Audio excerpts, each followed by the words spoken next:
الحمد لله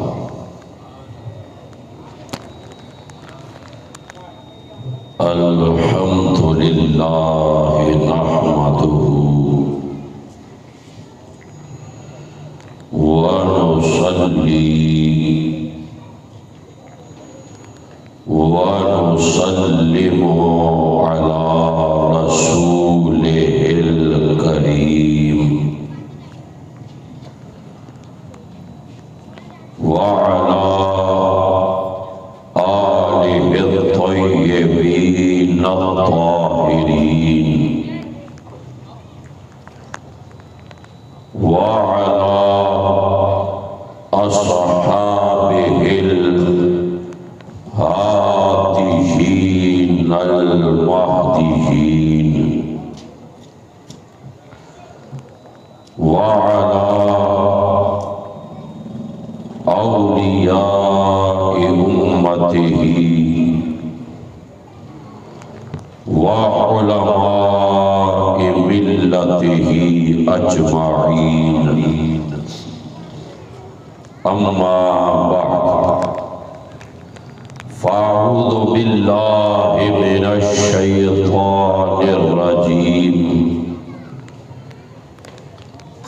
بسم الله الرحمن الرحيم اهدنا الصراط المستقيم صدق الله مولانا العظيم وصدق رسوله النبي الكريم الأمين والحمد لله رب العالمين۔ تمام حضرات محبت و ذوق و شوق کے ساتھ مل کر درود پاک پڑھیں۔ اللہم صلی علی سیدنا و مولانا محمد معدن الجود والکرم وآلہ وصحبہ وبارک وسلم۔ الحمدللہ، اللہ کے فضل و کرم اور اس کے احسان سے ہم سب یہاں اللہ اور اس کے پیاروں کا ذکر خیر کرنے جمع ہوئے ہیں، اور آج کی یہ محفل پاک منسوب ہے استقبال ربیع الاول اور عرس اعلیٰ حضرت۔ انشاءاللہ اسی حوالے سے کچھ باتیں پیش کروں گا۔ وَمَا تَوْفِيقِي إِلَّا بِاللَّهِ الْعَلِيِّ الْعَظِيمِ۔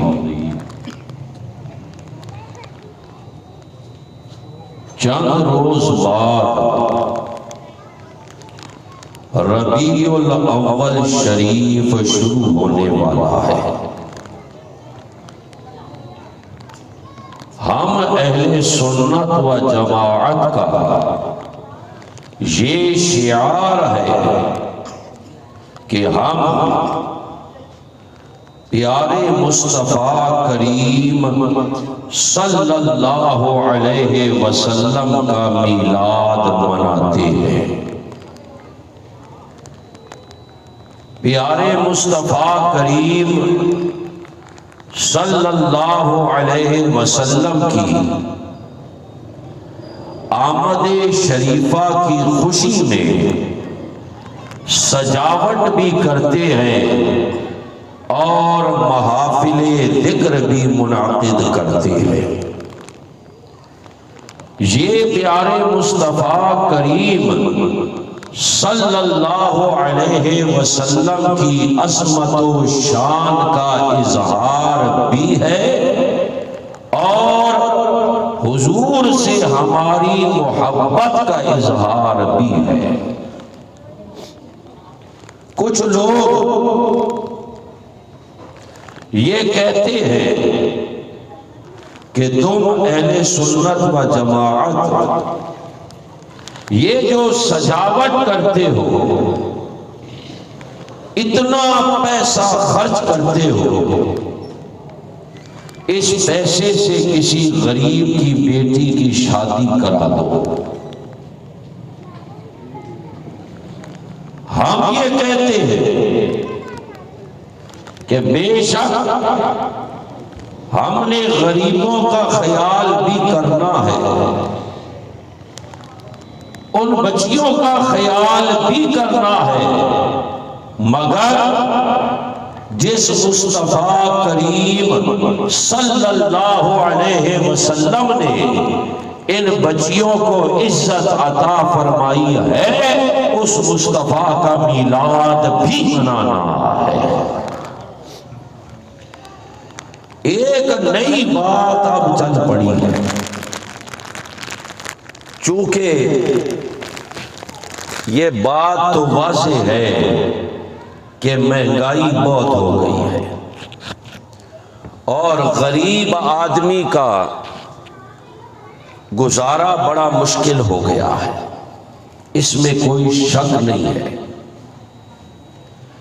تو کچھ لوگ اب اس سے فائدہ اٹھا کر ایسی پوسٹیں کر رہے ہیں، وہ کہتے ہیں کہ اس دفعہ یہ سجاوٹ زیادہ نہ کرو،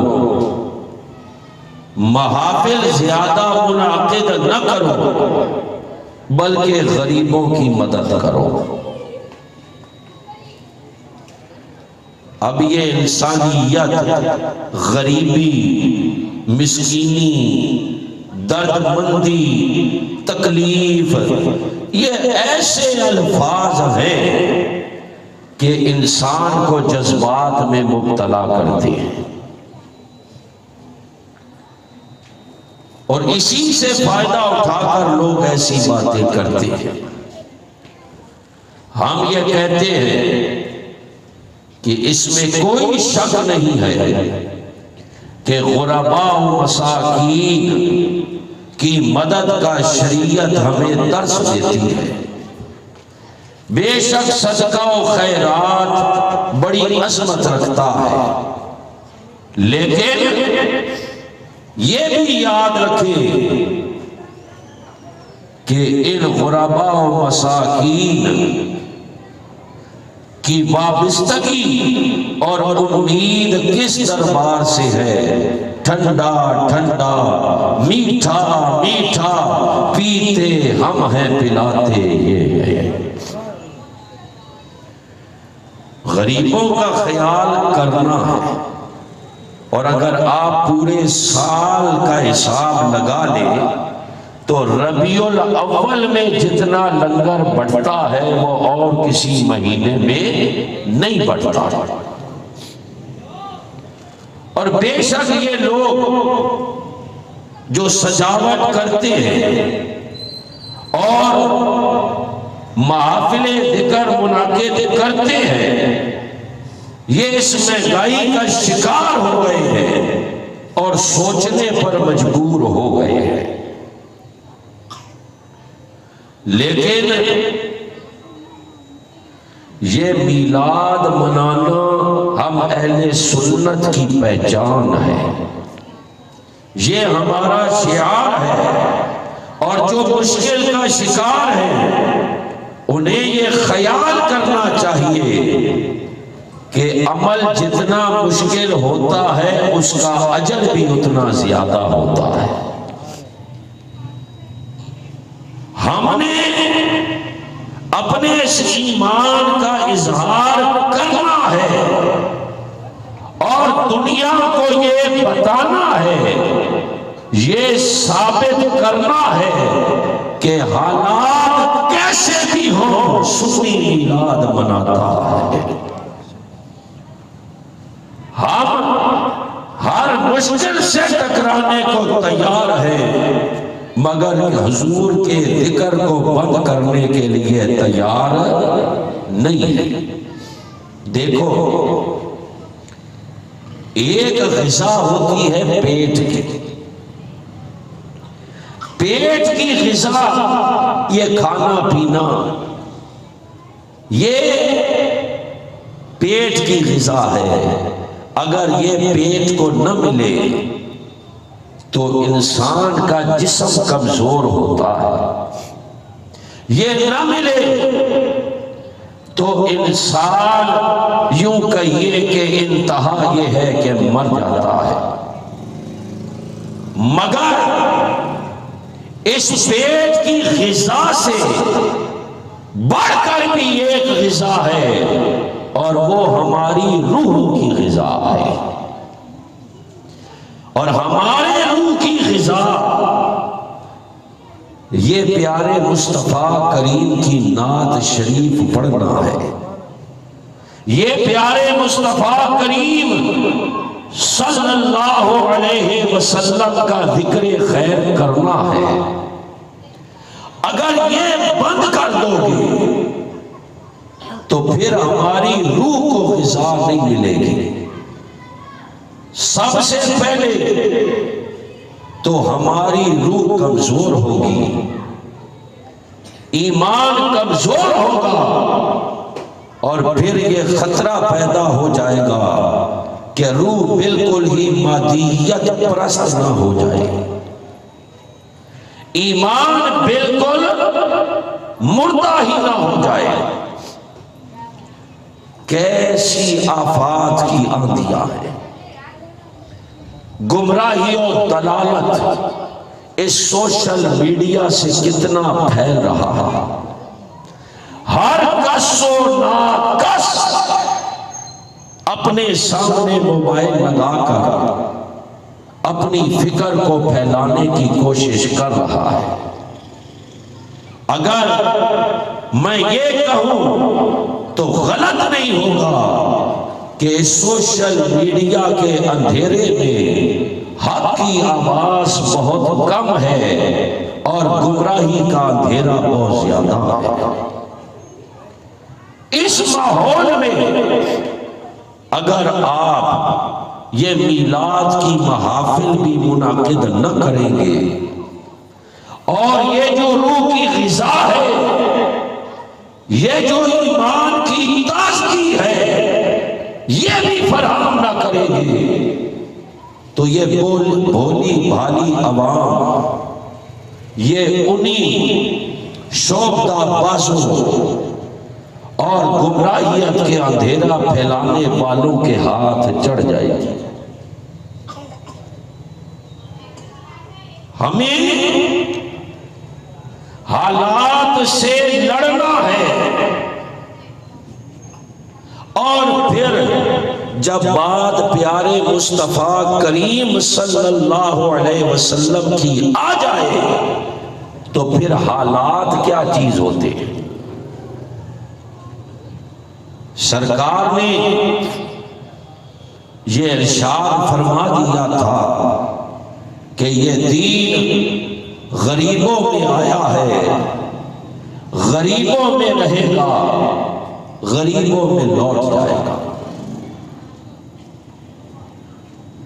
ہمیں سمجھنا ہے کہ ہمیں کیسے بھی حالات ہو جائیں، یہ سجاوٹ پیارے مصطفیٰ کریم کی آمد پر خوشی کا اظہار کرنا، حضور کے ذکر کی محافل سجانا، اسے بند نہیں کرنا ہے۔ دیکھو، میں اشارہ کر رہا ہوں، وقت کم ہے کہ ہمیں میلاد پاک کی یہ بات بھی کرنی ہے، اعلیٰ حضرت امام اہل سنت کا تذکرہ بھی کرنا ہے۔ اشارہ کرتا ہوں، بات آپ کی سنی ہوئی ہے جب سرکار دو عالم والی کائنات مصطفیٰ کریم صلی اللہ علیہ وسلم نے لشکر کی تیاری کے لیے مال طلب فرمایا تو حضرت فاروق اعظم رضی اللہ تعالیٰ عنہ خیال فرمانے لگے کہ صدیق اکبر سے کبھی بڑھ نہیں سکتے، آج موقع ہے، اے عمر اگر بڑھنا ہے تو بڑھ جا، کیونکہ صدیق اکبر کے پاس اس وقت اتنا مال نہیں ہے جتنا مال آپ کے پاس ہے۔ لہٰذا فاروق اعظم نے کیا کیا، گھر کے سارے مال کو آدھا آدھا کر دیا، آدھا سرکار کی بارگاہ میں پیش کر دیا، اور ادھر صدیق اکبر رضی اللہ تعالی عنہ اپنے سارے گھر کا سامان سمیٹ کر ایک پوٹلی میں ڈال کر سرکار کی بارگاہ میں آ کر رکھ دیتے ہیں۔ کہاں مال کا ڈھیر لگا ہے، کہاں ایک پوٹلی ہے۔ فاروق اعظم سے پیارے مصطفیٰ پوچھتے ہیں، بتا فاروق گھر والوں کے لیے کیا چھوڑا؟ عرض کی مثلہ ہوں، جتنا لایا ہوں اتنا چھوڑ آیا ہوں۔ اور جب صدیق اکبر سے پوچھا ما ابقیتا لے اہلک، اے صدیق یہ جو اٹھا لایا ہے بتا گھر والوں کے لیے کیا چھوڑا ہے؟ تو صدیق اکبر عرض کرتے ہیں ابقیت لہم اللہ والرسول، آقا باقی سب اٹھا لایا ہوں، بس اللہ اور اس کے رسول کا نام گھر میں چھوڑ آیا۔ غور کریں کیسا وقت تھا۔ کیا صدیق اکبر نے یہ کہا کہ یا رسول اللہ کہاں سے لائیں مال، کہاں سے پیش کریں، ہم تو بھوکے مر گئے، روٹی گھر میں کھانے کو نہیں ہے، تکلیف کا شکار ہے، ایسے ماحول میں آقا و مولا ہم کیا پیش کریں؟ نہیں، جب بات سرکار کی آ گئی، صدیق اکبر نے یہ نہیں دیکھا کہ پیچھے بچتا کیا ہے، یہ دیکھا کہ کیا کیا ملتا ہے جو آمنہ کے لال پر لٹا ڈالوں، کیا کیا ملتا ہے جو قربان کر دوں۔ میاں یہ شہادت گہے الفت میں قدم رکھنا ہے۔ لوگ آسان سمجھتے ہیں مسلمان ہونا، لوگ سمجھتے ہیں کہ میں نے کلمہ پڑھ لیا بات ختم ہو گئی، میں نے کلمہ پڑھ لیا اب تو بات مک گئی ہے۔ مگر یاد رکھو کلمہ پڑھنے سے بات ختم نہیں ہوتی، کلمہ پڑھنے سے بات شروع ہوتی ہے۔ یہ شہادت گہے الفت میں قدم رکھنا ہے۔ لوگ آسان سمجھتے ہیں مسلمان ہونا، ارے یہاں سے بات شروع ہوتی ہے اور حال پھر عشق وہاں لے جاتا ہے کہ زمین و زمان تمہارے لیے، مکین و مکان تمہارے لیے، چنین و چنا تمہارے لیے، بنے دو جہاں تمہارے لیے، دہن میں زبان تمہارے لیے، بدن میں ہے جان تمہارے لیے، ہم آئے یہاں تمہارے لیے، اٹھے بھی وہاں تمہارے لیے۔ میاں جب سب سرکار کے لیے ہے، جب سب سرکار کے لیے ہے تو پھر کیا سوچنا کہ مہنگائی کیا ہے، پھر کیا سوچنا کہ تکلیف کیا ہے۔ دیکھو جتنی تکلیف میں عمل ہو اتنا اجر زیادہ ہے۔ ہم نے اپنے اس نظریے کو، یہ صرف کوئی دکھاوا نہیں ہے، یہ صرف کوئی شوشہ نہیں ہے، یہ صرف کوئی لوگوں کے اندر واہ واہ حاصل کرنے کا ذریعہ نہیں ہے. سنو، یہ سجاوٹ ہمارا دل کا پیارے مصطفیٰ سے محبت کا اظہار ہے، حضور کی عظمت و جلالت کا اظہار ہے. اور دیکھو سرکار کے میلاد منانے کا عالم تو یہ ہے کہ ابو لہب جس کے رد پر پوری قرآن پاک میں سورت پاک موجود ہے، تبت یدا ابی لہب و تب ما اغنی عنہ مالہ وما کسب، پوری سورت پاک ہے. جب پیارے مصطفیٰ کریم والی کائنات تاجدار انبیاء صلی اللہ علیہ وسلم دنیا میں تشریف لائے تو ابو لہب کی ایک کنیز تھی ثویبہ، اس نے آ کر ابو لہب کو یہ بشارت دی، یہ خوشخبری سنائی کہ آپ کے بھائی کے گھر شہزادے تشریف لائے ہیں.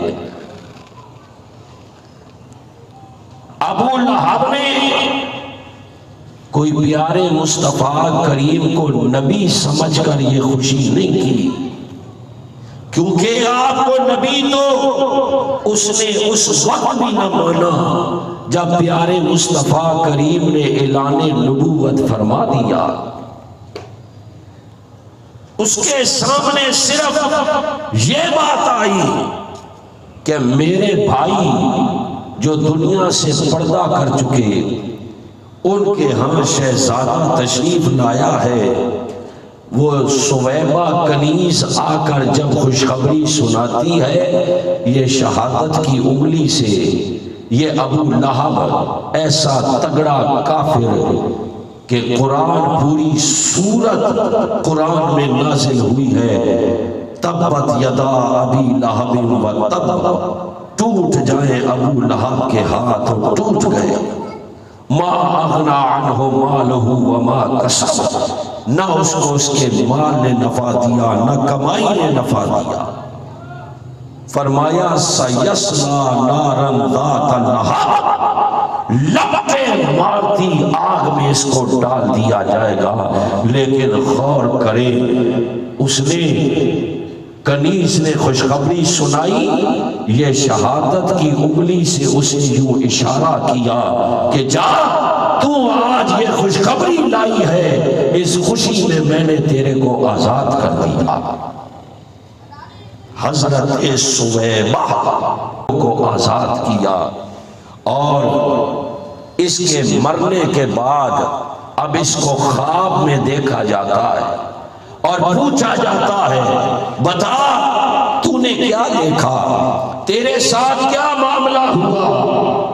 تو یہ کہتا ہے کہ تم سے بچھڑنے کے بعد میں نے کوئی خیر نہیں دیکھی، مگر یہ ہے کہ میں نے اس انگلی سے، شہادت کی انگلی سے میں نے ثویبہ کو آزاد کیا تھا، مجھے اسی انگلی سے میٹھا شربت پلایا جاتا ہے. بخاری شریف میں یہ حدیث پاک نمبر ہے 5101. پڑھے جا کر. سرکار کی تشریف آوری کی خوشی ابو لہب جیسا تگڑا کافر کرتا ہے، اس خوشی پر بھی اللہ نے اس کو یہ نعمت دی، اس کے عذاب میں اس دن تخفیف ہو جاتی ہے. تو سوچیں ایک عاشق، ایک غلام مصطفیٰ، وہ جو یہ ایمان رکھتا ہے کہ میرے ماں باپ آپ کے قدموں پر قربان ہو جائے، جو یہ ایمان رکھتا ہے میرا سب کچھ آپ پہ قربان یا رسول اللہ، وہ صرف نبی جان کر نہیں، صرف رسول جان کر نہیں، بلکہ سردار انبیاء جان کر، محبوب کبریا جان کر، شافع روز جزا جان کر، اور بعد از خدا بزرگ تو ہی، قصہ مختصر مخلوقات میں سب سے افضل جان کر خوشی کرے گا تو اس کی عظمت کا عالم کیا ہوگا؟ تو یہ جو لوگ باتیں کرتے ہیں ان کی طرف دھیان نہ دیں۔ ہمارے بزرگوں نے ہمیں سکھایا ہے، میرے اعلیٰ حضرت امام اہل سنت، مجدد دین و ملت، نائب غوث اعظم، مرشد اہل سنت، الشاہ احمد رضا خان علیہ رحمت الرحمن فرماتی ہے، حشر تک ڈالیں گے ہم پیدائش مولا کی دھوم۔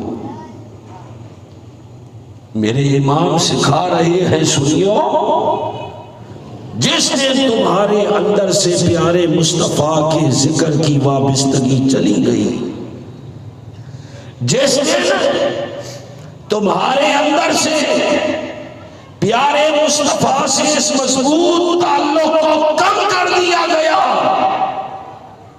تمہاری جان ختم ہو جائے گی، تم ایک بھوسے کی طرح ہو جاؤ گے۔ اگر چاہتے ہو کہ ایمان کبھی رہے تو ہر چیز کے کچھ اسباب ہوتے ہیں، اس کا سبب کہ عشق بڑھ جائے، تعلق بڑھ جائے، پیارے مصطفیٰ کریم کی بارگاہ میں ہمارا کوئی چہرہ لکھا جائے، اس کا سبب یہ ہے کہ پیارے مصطفیٰ کریم کا ذکر بہت کرنا ہے، پیارے مصطفیٰ کریم کی عظمت و شان بیان کرنی ہے۔ میرے سے کسی نے پوچھا میلاد کیوں مناتے ہو، دلیل کیا ہے؟ تو بے شک ہم دلائل دیتے ہیں، ہماری ذمہ داری ہے، لیکن اس کو میں نے یہ جواب دیا، دلیلیں دے کر میلاد نہیں مناتے، آمنہ کے لال کی محبت میں مناتے ہیں۔ پیارے مصطفیٰ کریم کی محبت میں میلاد مناتے ہیں، ہمارے لیے محبت کی دلیل ہی کافی ہے۔ یہ کافی ہے کہ اللہ رسول نے ہمیں منع نہیں فرمایا۔ جس بات سے اللہ رسول منع نہ کرے تو اس کے ثبوت کے لیے کسی دلیل کی ضرورت نہیں ہوتی۔ میرا مطلب ہرگز یہ نہیں کہ دلیلیں نہیں ہیں، مطلب کہنے کا یہ ہے کہ دیکھو، نہ ماننے والے ہم نہیں مانتے، نہیں مانتے، میں کہا کرتا ہوں نہ ماننا کوئی کمال نہیں ہے۔ بولو، نہ ماننا کوئی کمال نہیں ہے۔ نہ ماننے والوں نے تو چاند ٹوٹتا دیکھ کر بھی نہیں مانا، نہ ماننے والوں نے تو سورج پھرتا دیکھ کر بھی نہیں مانا، نہ ماننے والوں نے تو درختوں کو چلتا دیکھ کر بھی نہیں مانا، اور نہ ماننے والوں نے تو پتھروں کو کلمہ پڑھتے سن کر بھی نہیں مانا، اور ماننے والے حضرت بلال ہیں، فتح دیدار کیا ہے، سب کچھ قربان کر دیا ہے۔ نہ ماننا کون سا کمال ہے؟ پر یاد رکھنا، نہ ماننے والے ابو جال ہوئے، نہ ماننے والے امیہ بن خلف ہوئے، نہ ماننے والے عتبہ شیبہ ہوئے، نہ ماننے والے ابو لہب ہوئے، اور ماننے والے صدیق اکبر ہوئے، فاروق اعظم ہوئے، عثمان غنی ہوئے حیدر کرار ہوئے. ماننے والوں کو عظمت ملی. میں نہیں مانتا، نہ مان. تو کہہ کہ میرا کان چٹا ہے، رکھ لے چٹا، پھر اسی کی کریے؟ پھر کیا کیا جائے؟ ہم مصطفیٰ کریم کا میلاد مناتے ہیں، حضور کی عظمت کا اظہار ہوتا ہے، ہماری محبت کا اظہار ہوتا ہے. عالم کفر کو پتہ چلتا ہے کہ اس مادیت پرستی کے دور میں بھی یہ سنی وہ قوم ہے جو مصطفیٰ کریم سے محبت کرتی ہے اور سب کچھ قربان کرنے کو تیار رہتی ہے. یار ہم کیا کرتے ہیں؟ ہم جھنڈا ہی تو لگاتے ہیں، ہم بتیاں ہی تو لگاتے ہیں، ہم پیارے مصطفیٰ کے ذکر کی محفلیں ہی تو سجاتے ہیں. اور ہم کیا کرتے ہیں؟ لوگوں کو کوئی جھنڈا دنیا میں برا نہیں لگتا. پاکستان کا بھی جھنڈا ہے، یہ بھی رسول اللہ نے نہیں بنایا، یہ بھی صحابہ کے دور میں نہیں تھا، یہ بھی تابعین نے نہیں بنایا. سعودیہ کا بھی جھنڈا ہے، اسلامی ممالک کے بھی جھنڈے ہیں، جو اسلامی ممالک نہیں ان کے بھی جھنڈے ہیں. اب تو اسکولوں کے بھی جھنڈے ہیں، فورسز کے بھی جھنڈے ہیں. ان پولیس والوں کا بھی جھنڈا ہے، جاؤ پوچھو. مارچ پاس کرتے ہیں، جھنڈا ان کے ہاتھ میں ہوتا. رینجر کا بھی جھنڈا ہے، آرمی کا بھی جھنڈا ہے. اور پھر ان فورسز میں مختلف یونٹ ہوتے ہیں، مختلف کور ہوتی ہیں، ہر کور کا ایک علامتی جھنڈا علیحدہ ہے. پارٹیوں کے بھی جھنڈے ہیں. اور پاکستان کی کوئی گلی ہوگی، کوئی چوک ہوگا جس پہ کسی پارٹی کا جھنڈا نہ لگا ہو. گلی گلی جھنڈے بھی لگے ہیں. کوئی نہیں کہتا یہ جھنڈا بدعت ہے، کوئی نہیں کہتا یہ جھنڈا لگانا ناجائز ہے، کوئی فتویٰ نہیں دیتا. پیٹ میں درد اٹھتا ہے تو جب مصطفیٰ کریم کے نام کا جھنڈا لگتا ہے. تکلیف ہوتی ہے تو تو نے میلاد پر جھنڈا کیوں لگایا؟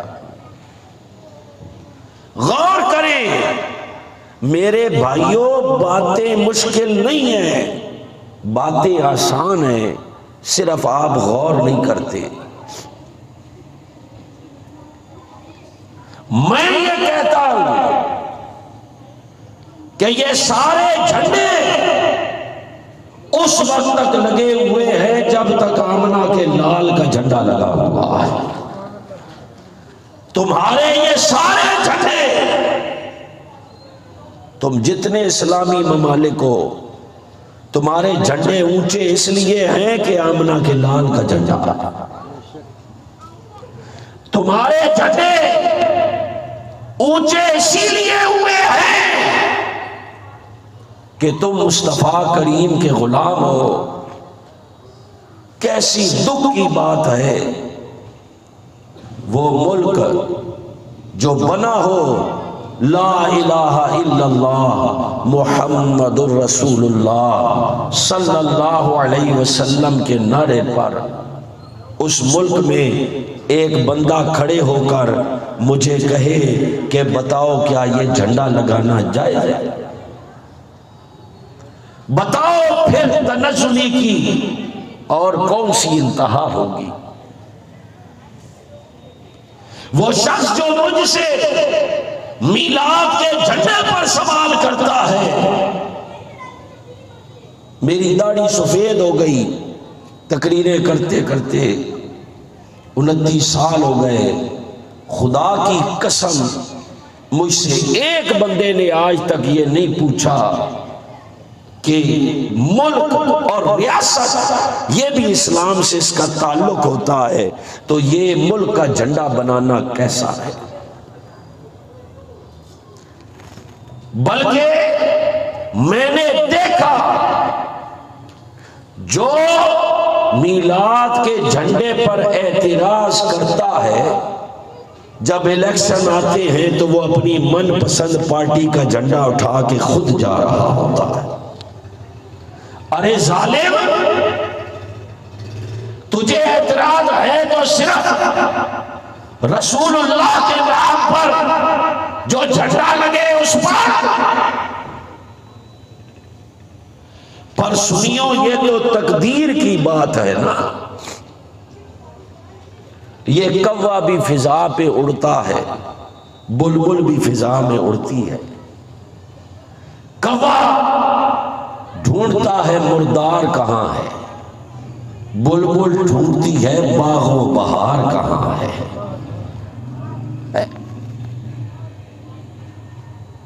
میں یہ کہا کرتا ہوں، یاد کر لو یہ میری بات، دنیا میں جتنی قومیں ہیں،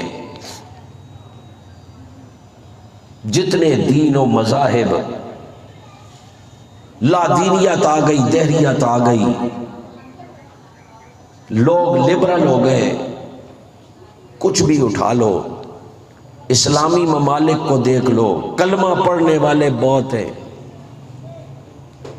بہت کلمہ پڑھیں گے، مگر ساری دنیا کا تجزیہ کر لو، کوئی ملک کا جھنڈا لگائے گا، کوئی پارٹی کا جھنڈا لگائے گا، کوئی ادارے کا جھنڈا لگائے گا، کوئی اسکول کا جھنڈا لگائے گا، کوئی فورس کا جھنڈا لگائے گا۔ دنیا میں واحد ایک سنی قوم ہے جو مصطفیٰ کریم کے نام کا جھنڈا لگاتے ہیں۔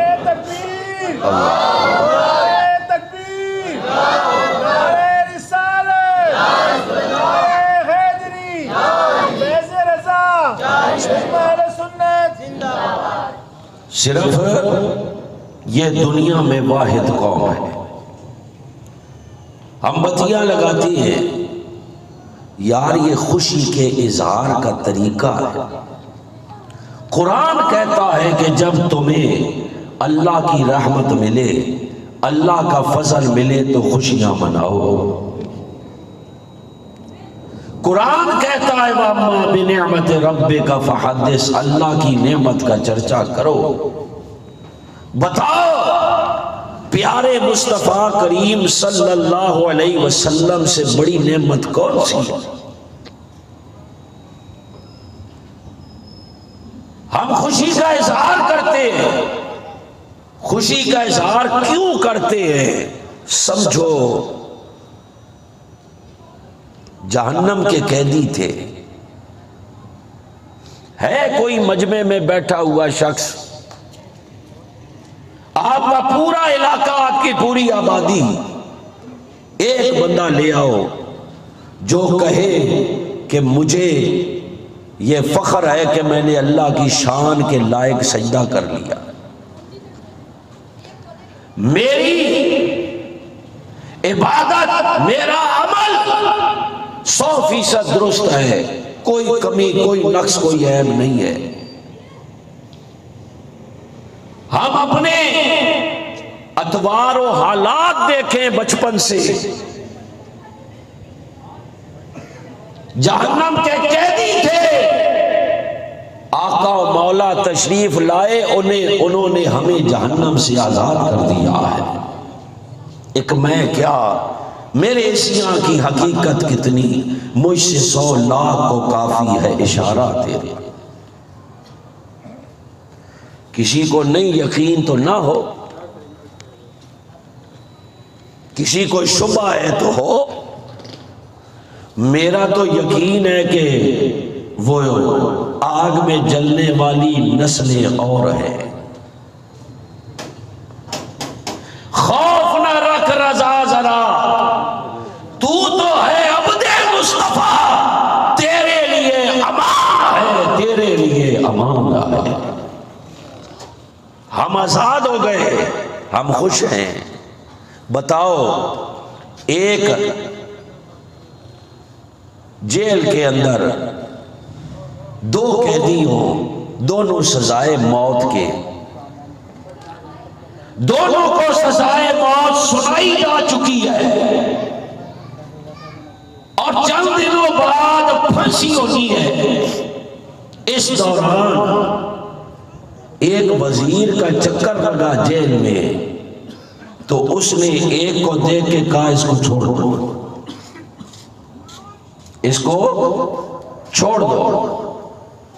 تو ایمانداری سے بتاؤ، وہ جس کو زندگی کی امید ہی باقی نہ رہی تھی، وہ خوش ہو کے آئے گا یا دکھی آئے گا؟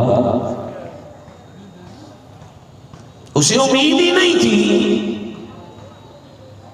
زندگی اس کی ختم ہو چکی تھی اور وہ آزاد ہو گیا، وہ خوش بھی ہوگا، اور جس نے اسے آزاد کیا اس پر واری واری بھی جائے گا، اور جو پیچھے بیٹھا ہے ابھی پھنسا ہوا، وہ روئے گا یا خوش ہوگا؟ وہ کہے گا اس کو سرخاب کے پر لگے تھے، وہ آزاد کر دیا، میں پھنسا ہوں، وہ روئے گا۔ جو آزاد ہوگا وہ خوش ہوگا۔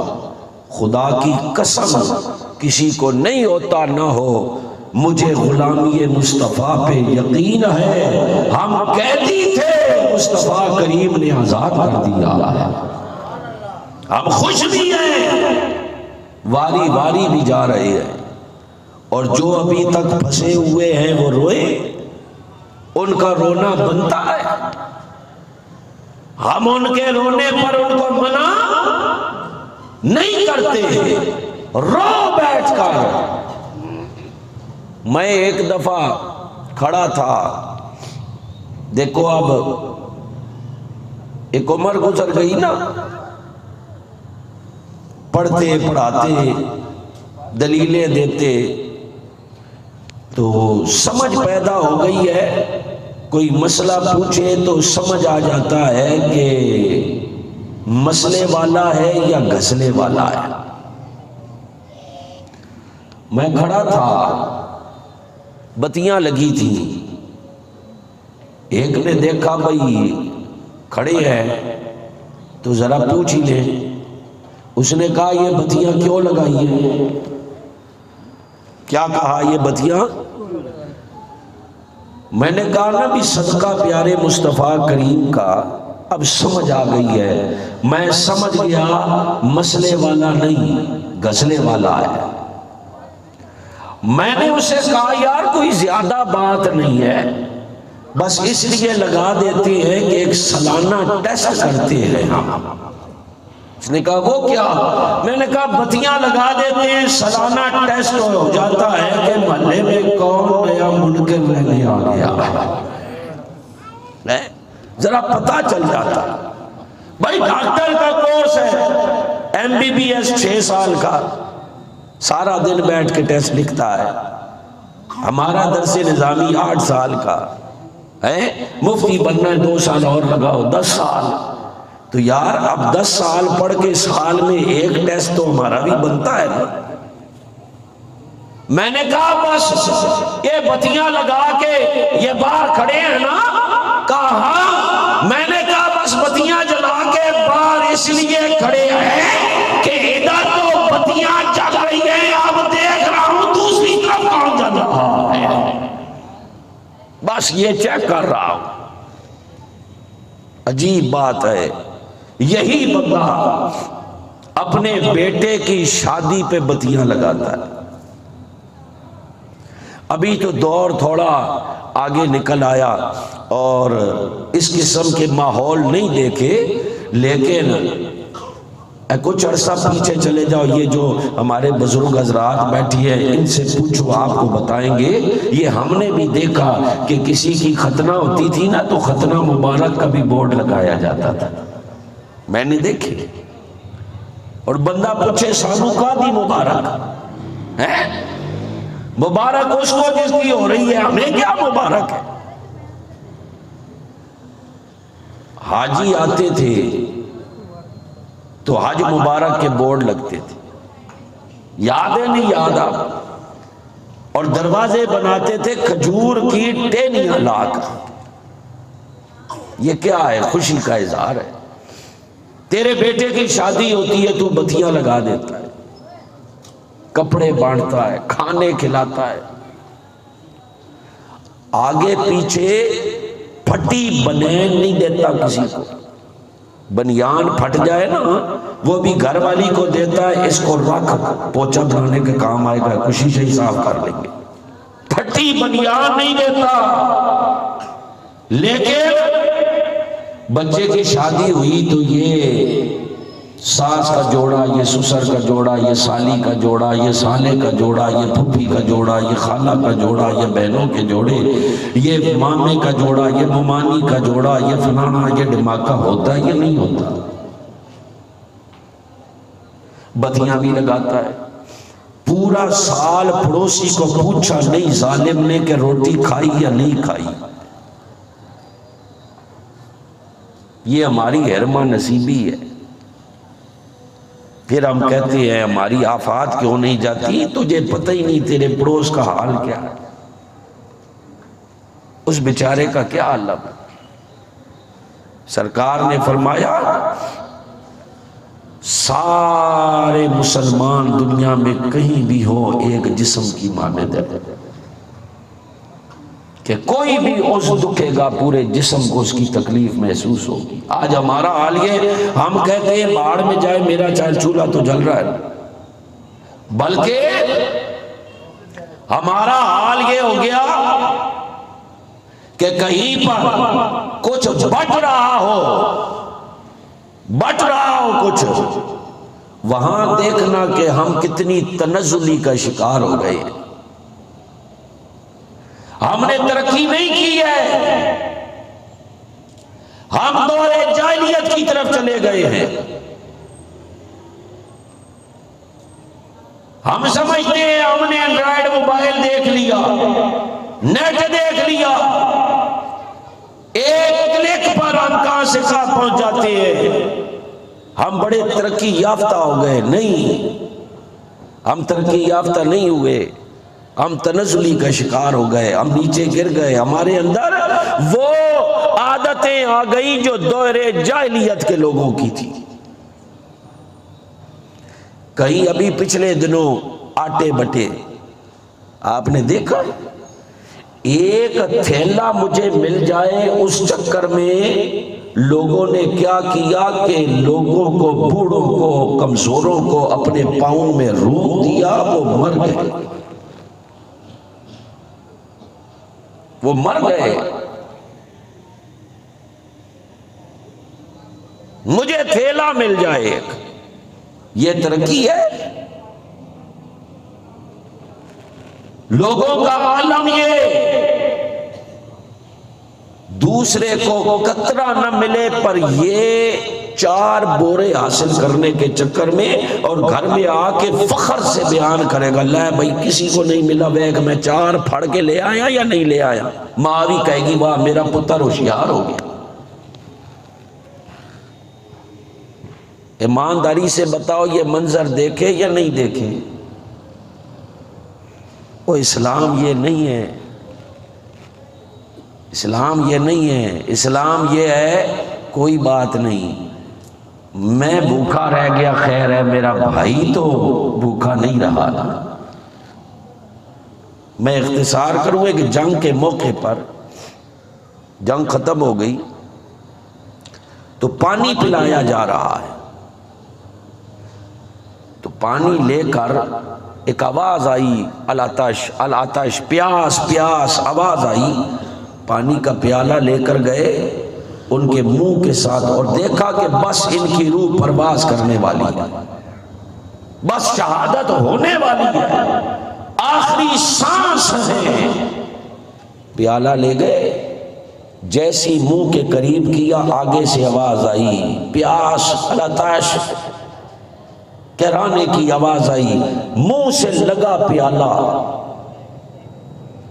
اور وقت کیسا ہے، عالم نزا ہے، روح پرواز کرنے والی ہے، منہ سے لگا پیالہ ہٹا دیا، کہا مجھے چھوڑ، میرا بھائی زیادہ پیاسا ہے، اس کو پانی پلا دے۔ وہ پیالہ لے کر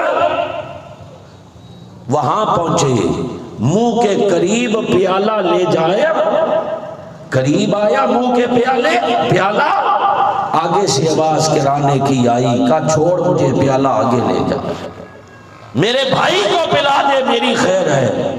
جب وہ تیسرے کے پاس پانی کا پیالہ لے کر پہنچے، وہاں پہنچنے تک دیکھا وہ شہید ہو گئے۔ یہ دوڑے پیالہ لے کر واپس کہ چلیں اس درمیان والے تک تو پہنچ جاؤں، ان کو نہ پلا سکا، وہ شہید ہو گئے، انہیں تو پلا دوں۔ یہاں پہنچے، ان کے پہنچنے سے پہلے یہ بھی شہید ہو گئے۔ اب وہ دوڑے کہ پہلے والے تک پہنچ جاؤں، وہاں پہنچے، وہ بھی شہید ہو گئے۔ جان دے کر، کیا یہ اسلام ہے، جان دے کر دوسرے کو ایک گھونٹ پانی مل جائے۔ اور آج ہمارا حال یہ ہے کہ ہم دوسروں کی میتوں پر اپنی بلڈنگ بنانا چاہتے ہیں، دوسرے کی جان لے کر ہم آٹا تھیلا، ایک تھیلا آٹا لینا چاہتی ہیں۔ یہ نہیں کہ خیر ہے، ہونا تو یہ چاہیے جو میرے ہاتھ نصیب لکھا ہے۔ اور یہی بندہ، پورے لوگوں نے ٹرک لوٹ لیے، ہونا تو یہ چاہیے کہ یہ بندہ کہے میرے نصیب میں جو ہوگا وہ مل جائے گا، لیکن اس سے اگر یہاں پوچھ لو نا، کہتا ہے یار جو اللہ نے لکھا ہے ملنا ہے، رزق اللہ کے ہاتھ میں ہے۔ لیکن یہی بندہ جب دیکھتا ہے یہاں پر کوئی چیز بٹ رہی ہے تو یہ پاگل ہو جاتا ہے، اس وقت تیرا ایمان کدھر گیا؟ اسلام یہ نہیں ہے کہ دوسرے کی جان لے کر بن جا، اسلام یہ ہے کہ خود دکھ سہ کے دوسرے کو آباد کر جا۔ بات میری یہ یہاں سے نکل کے آ گئی کہ میں یہ کہہ رہا تھا کہ آگے پیچھے کسی کو کچھ نہیں دیتا۔ اللہ کے سرکار کا یہ ارشاد بھی سنا جاؤں کہ جب سالن پکاؤ تو تھوڑا شوربہ بڑھا دو، تھوڑا شوربہ بڑھا دو اور اپنے پڑوس میں بھیج دو۔ وہ لازمی نہیں ہے، اس کو ضرورت ہے یا نہیں، اس بات کو چھوڑو، وہ تمہارا پڑوسی ہے، دے دو، محبت بڑھے گی، تعلق بڑھے گا، مسلمان آپس میں مضبوط ہوں گے۔ اور ہم نے بچپن میں یہ نظارے دیکھے ہیں، لیکن اب لوگ ترقی یافتہ ہو گئے نا جی، اب لوگ ترقی پا گئے، ترقی نہیں پا گئے، پیچھے چلے گئے، دور جاہلیت کی عادتیں اندر آ گئی۔ تو میں بتا رہا تھا کہ بچے کی شادی ہوتی ہے تو بتیاں بھی لگاتا ہے، آگے پیچھے پھٹی بنیان کسی کو نہیں دیتا، لیکن بچے کی شادی ہے، فلاں کا جوڑا، فلاں کا جوڑا، فلاں کا جوڑا، فلاں کا جوڑا، فلاں کا جوڑا، سارا کرتا ہے۔ آگے پیچھے پڑوس میں ایک پلیٹ سالن نہیں بھیجتا، بچے کی شادی ہے 4 قسم کے کھانے کھلا دیے۔ ایمانداری سے بتاؤ یہ ساری باتیں معاشرے میں ہو رہی ہیں یا نہیں ہو رہی؟ کسی شخص نے آج تک زندگی میں یہ آ کر پوچھا کہ صحابہ کرام نے اپنے بچوں کی شادیوں پر کتنے قسم کے کھانے بنائے تھے، کتنے جوڑے بانٹے تھے؟ دیکھو میں بات کو سمیٹوں، شادی پر 4 کام ہوتے ہیں۔ کتنے کام ہوتے ہیں بولو؟ 4 کام۔ یاد کر لو یہ بات پکی، جہاں شادی ہو وہاں دیکھ لو 4 کام پکے ہوں گے۔ 1 بتیاں لگاتا ہے، 2 کھانا کھلاتا ہے، 3 اسٹیج سجاتا ہے. اگر گلی میں ٹینٹ لگاؤ گے تو ایسا اسٹیج چھوٹا سا بناتے, دولہے کو اوپر بٹھاتے یا نہیں بٹھاتے, اور ہال میں چلے جاؤ سیمنٹ کا ویسے ہی بنا ہوتا ہے. یہاں بھی ایک بات ہے, بولو ہال میں جو دولہے کی جگہ ہوتی ہے وہ علیحدہ ہوتی ہے یا نہیں ہوتی؟ سب یوں منہ کر کے بیٹھے ہوتے ہیں, وہ یوں منہ کر کے بیٹھا ہوتا ہے, اونچا تھلے پہ بیٹھا ہے, بہترین صوفے لگا کر بیٹھا ہوتا ہے یا نہیں ہوتا؟ اور میں کہتا ہوں دولہا ایک دن کا ہو وہ تیرے برابر نہیں رہتا, کائنات کا دولہا تیرے جیسا کیسے ہو سکتا ہے؟ اسٹیج سجاتے ہو, بتیاں لگاتے ہو, کھانا کھلاتے ہو, اسٹیج سجاتے ہو, چوتھا کام کیا ہوتا ہے؟ مولوی صاحب کو بلاتے ہو. ہوتا ہے یا نہیں ہوتا؟ یہ 4 کام ہر جگہ ہے, میں دوہرا رہا ہوں, یاد کر لیں. سب سے پہلے کیا؟ بتیاں لگاتے ہیں, کھانا کھلاتے ہیں, اسٹیج سجاتے ہیں, مولوی صاحب کو بلاتے ہیں. پوچھو جا کر یہ بتا میلاد میں کیا ہوتا ہے؟ بتیاں لگاتے ہیں, اسٹیج سجاتے ہیں, کھانا کھلاتے ہیں, مولوی بلاتے ہیں. اور یہ سب تیرے بیٹے کی شادی پہ جائز ہے تو میلاد پر کیسے نہ جائز ہے؟ بس بات اتنی ہے, تجھے اپنے بیٹے کی شادی کی خوشی ہے, مجھے آمنہ کے لال کی آمد کی خوشی ہے. تو اپنے بیٹے کی خوشی پہ کر لے, مجھے کائنات کی سب سے بڑی خوشی یہ ہے کہ اللہ نے مجھے امت مصطفیٰ کریم میں پیدا کیا اور پھر مصطفیٰ کی غلامی بھی عطا فرمائی دیا ہے. اس سے بڑی کیا خوشی ہے؟ تو میلاد ہم نے منانا ہے. بولو میلاد ہم نے.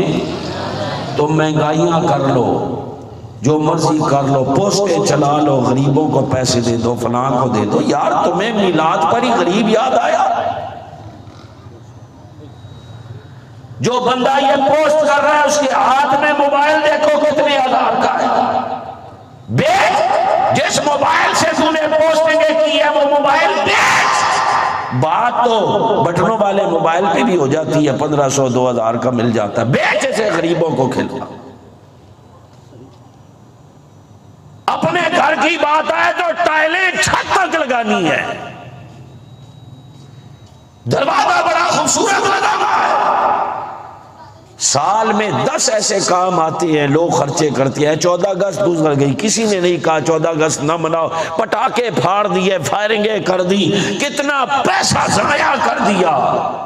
کسی نے نہیں کہا کہ غریب کو دے دو. اور تیرے پیٹ میں درد مصطفیٰ کریم کے ذکر سے پڑتا ہے, مصطفیٰ کریم کے میلاد پر تیرے پیٹ میں درد ہے. محفلیں نہ کرو, یہ سجاوٹ نہ کرو, غریبوں کو پیسے دے دو. او غریب پروری میرے مصطفیٰ ہے.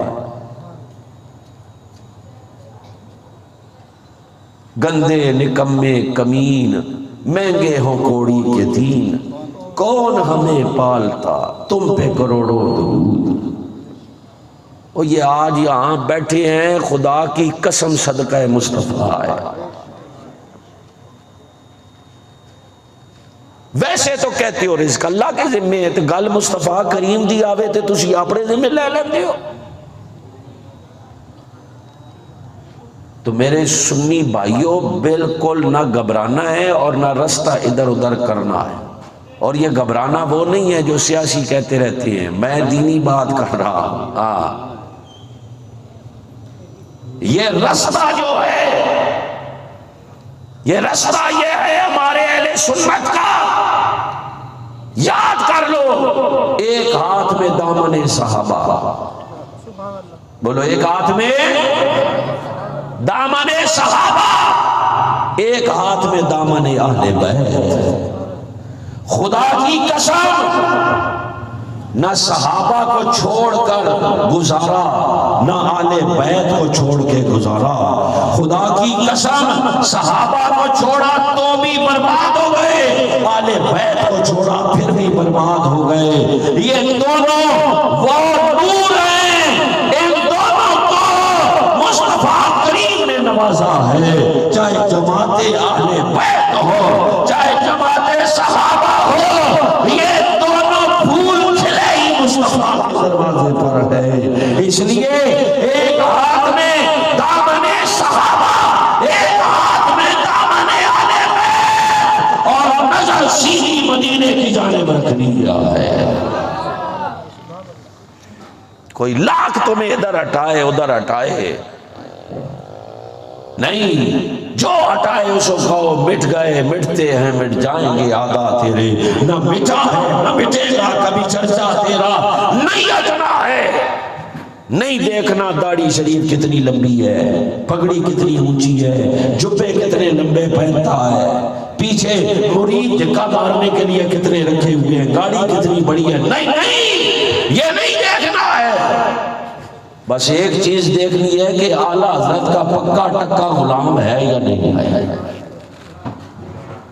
لباس خضر میں ہزاروں راہزن بھی۔ اب دعا کر دو کہ اللہ تعالیٰ نے بجلی والوں کو ہدایت عطا فرمائے اور غیرت نصیب فرمائے۔ تو میں کیا کہہ رہا تھا کہ لباس خضر میں ہزاروں راہزن بھی پھرتے ہیں، گر جینے کی تمنا ہے تو پہچان پیدا کر۔ اور اس دور میں حق پر قائم رہنے کا ذریعہ واحد مجھے یہ نظر آتا ہے کہ اعلیٰ حضرت کے دروازے پر بیٹھے رہو۔ جو تمہیں اعلیٰ حضرت سے دور کرے اس سے دور ہو جاؤ، جو اعلیٰ حضرت سے ہٹائے اس سے ہٹ جاؤ۔ کوئی تمہیں کہے آؤ چل کر دیکھو، اسے کہنا ہم غلامان اعلیٰ حضرت ہیں، ہم چل کے نہیں دیکھتے، ہم دیکھ کے چلا کرتے ہیں۔ ہم یہ بات مانتے ہیں، کوئی نہیں مانتا اس کی مرضی ہے، تباہ ہونا چاہتا ہے ہوئے اس کی اپنی مرضی ہے، پر ہم کہتے ہیں کہ جس کی سمجھ میں اعلیٰ حضرت نہیں آتے وہ ہماری سمجھ میں نہیں آتا۔ ان گمراہیوں کی آندھیوں میں، اس بد مذہبی کی ظلمت میں، اگر اپنا ایمان بچا کر رکھنا چاہتے ہو تو اعلیٰ حضرت کا دروازہ نہیں چھوڑنا۔ دیکھو ہر دور میں ایسی شخصیات ہوئی ہیں کہ ان سے حق کی پہچان ہوئی ہے، وہ حق کی پہچان نہیں ہے۔ ہمارے دور میں حق کی پہچان اور صراط مستقیم کا میزان یعنی ترازو اعلیٰ حضرت امام اہل سنت ہے۔ اور امام بھی ایسے ہیں، ایک دفعہ جب حج کے لیے تشریف لے گئے تو مقام ابراہیم پر مغرب کی نماز ادا فرمانے کے بعد تشریف فرما تھے۔ اب ظاہر ہے کوئی اکیلے تو نہیں بیٹھے ہوں گے اور زائرین بھی ہوں گے کہ وہاں سے اس وقت کے شافعیوں کے امام حسین بن سعد رضی اللہ تعالی عنہ کا گزر ہوا۔ اتنے لوگوں میں اعلیٰ حضرت کے چہرے پر ان کی نظر جا کے رک گئی۔ پہلے سے جانتے بھی نہیں تھے، کوئی تعارف نہیں تھا، پہلے سے محل ملاقات نہیں تھی۔ وہاں جب دیکھا تو نظر رکی، جمل اللیل حسین بن سعد نے ہاتھ پکڑا اور ہاتھ پکڑ کر اپنے گھر لے گئے اور سامنے اعلیٰ حضرت کو بٹھا کر زیارت کرتے چلے جا رہے ہیں، دیکھتے چلے جا رہے ہیں، چہرہ انور کو دیکھ رہے ہیں۔ پھر راہ نہ گیا، اٹھ کر اعلیٰ حضرت کی پیشانی پر ہاتھ رکھا اور کہا واللہ لا اجد نور اللہ فی هذا الجبین، خدا کی قسم مجھے اس پیشانی میں اللہ کا نور نظر آ رہا۔ وہ امام ہے، فرماتے ہیں اگر میرے دل کے دو ٹکڑے کرو، میرے دل کے دو ٹکڑے کرو تو ایک ٹکڑے پر لکھا ہوگا لا الہ الا اللہ، دوسرے ٹکڑے پر لکھا ہوگا محمد رسول اللہ صلی اللہ علیہ وسلم۔ مرید ہونے کے لیے جب تشریف لے گئے حضرت سید شاہ آل رسول مار روی رحمت اللہ تعالی علیہ کہ آپ مرید ہوئے، اور جب مرید ہونے گئے تو آپ کے والد محترم حجت الاسلام مفتی نقی علی خان صاحب رحمت اللہ علیہ بھی ساتھ تھے، یعنی اعلیٰ حضرت اور آپ کے والد دونوں اکٹھے مرید ہوئے۔ جب شاہ رسول رحمت اللہ تعالی علیہ کی بارگاہ میں مرید ہونے کے لیے پہنچے، آپ نے مرید کیا اور مرید کرتے ہی فوراً ساری خلافات اور اجازات عطا فرما دی، سارے سلسلوں کی اجازت دے دی، ساری اسناد عطا فرما دی۔ تو وہی تشریف فرماتے حضرت ابو الحسین نوری رحمت اللہ علیہ، وہ عرض کرنے لگے اعلیٰ حضرت کے مرشد سے، شاہ رسول رحمت اللہ تعالیٰ علیہ سے کہ حضور والا یہ آج ماجرا پہلی دفعہ دیکھا ہے، آج سے پہلے یہ نہیں دیکھا، آپ کے پاس جو بھی آتا ہے طویل مجاہدات، ریاضات شاقہ، ایک لمبا عرصہ آپ کی تربیت میں رہتا ہے، پھر اسے خلافت دی جاتی ہے۔ یہ کیا بات ہوئی کہ یہ دونوں حضرات آئے، آپ نے ادھر مرید کیا ادھر خلافت دے دی؟ تو اعلیٰ حضرت امام اہل سنت کے مرشد پاک شاہ آل رسول مار روی رحمت اللہ علیہ مرشد اعلیٰ حضرت فرمانے لگے کہ جناب یہاں جو بھی آتے ہیں میرے پاس میلا کچیلا دل لے کر آتے ہیں، یہاں مجاہدات اور ریاضات کی بھٹی میں ان کو گزارا جاتا ہے، ان کے دل کے میل کو صاف کیا جاتا ہے، اور جب ریاضات اور مجاہدات طویلہ اور شاقہ کے بعد دل ان کا اجلا ہو جاتا ہے، پھر ان کو خلافت دی جاتی ہے۔ لیکن یہ دونوں حضرات آئے، یعنی اعلیٰ حضرت اور آپ کے والد محترم، یہ دونوں حضرات آئے تو میں نے دیکھا ان کا دل تو پہلے ہی نور سے جگمگا رہا ہے، ان کا دل تو پہلے ہی روشن ہے، تو صرف نسبت کی ضرورت باقی تھی جو بیعت ہوتے ہی حاصل ہو گئی، لہٰذا میں نے خلافت دے دی۔ سنیں، ہر مرید کو اپنے پیر پہ ناز ہوتا ہے، وہ کہتا ہے جیسا میرا مرشد ایسا کوئی نہیں، ہر مرید اپنے پیر پہ ناز کرتا ہے، لیکن میرے اعلیٰ حضرت وہ انوکھے مرید ہیں جن پہ پیر ناز کر رہے ہیں۔ کہتے ہیں کہ ابو الحسین نوری صاحب اعلیٰ حضرت امام اہل سنت نے میرا مرید ہو کے الٹا میرا مسئلہ حل کر دیا۔ مرشد کہہ رہے ہیں